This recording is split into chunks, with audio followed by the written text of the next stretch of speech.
In a small town, there was an old toy shop with a collection of dolls. One day, a little girl named Emma visited the shop and fell in love with a peculiar doll named Clara.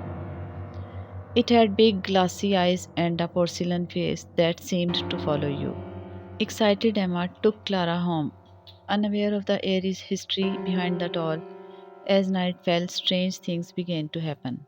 Emma heard tiny footsteps in the quiet house, and Clara mysteriously changed positions. One night, Emma woke up to hear giggles in her room. To her surprise, Clara was no longer on the shelf, but sitting at the foot of her bed, grinning. Terrified, Emma put Clara back to the shelf, thinking it was just her imagination.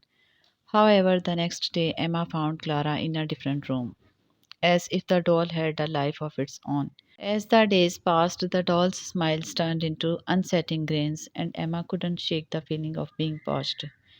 Emma decided to investigate and discovered an old letter hidden inside Clara's clothing. It revealed that Clara was once owned by a lonely girl who believed the doll could be her friend forever. When the girl passed away, her spirit seemed to linger within the doll, seeking companionship. Realizing Clara's lonely spirit just wanted a friend, Emma decided to be kind.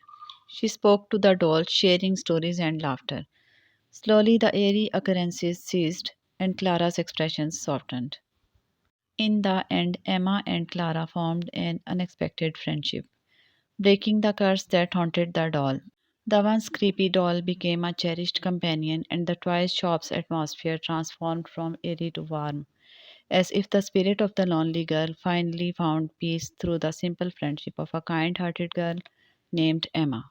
So, this is the end of our story. Hope you like it, and don't forget to share and subscribe my channel.